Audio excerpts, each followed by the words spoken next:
Ce projet il croise deux questions, deux enjeux vis-à-vis desquels des réponses peut-être un peu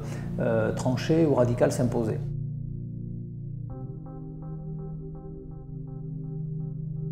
La première nature d'enjeu, c'est l'inscription dans un contexte urbain, qui est un contexte urbain excessivement contrasté, puisque dans un périmètre proche, on a à la fois un grand équipement qui est le stade Chabannes-Delmas, des grands ensembles des années 60 qui marquent le paysage urbain,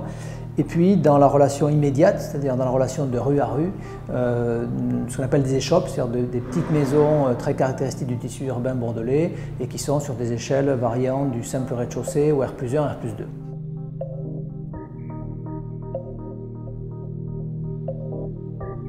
La parcelle est bordée, contenue par un mur en pierre, d'ailleurs d'une assez belle force expressive, et qui en quelque sorte sert d'assiette, d'assise au niveau d'implantation au projet.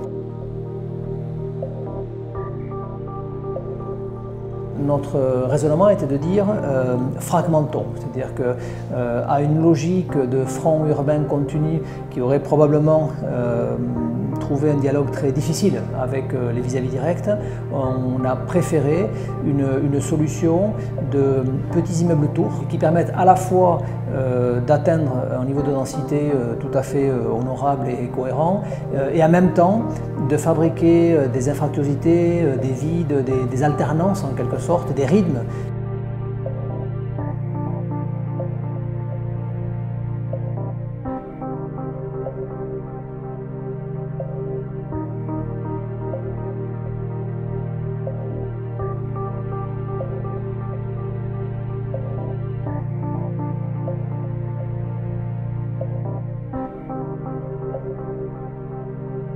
Un des intérêts majeurs de cette forme urbaine fragmentée, de ces petits volumes tours, c'est qu'ils permettent de mettre en place des logements qui sont des logements qui ont une qualité de vie un peu exceptionnelle puisqu'ils sont disposés de manière à ce qu'il y ait un seul logement par niveau, ouvert sur 4 faces, avec un prolongement sur l'extérieur qui plus est extrêmement généreux.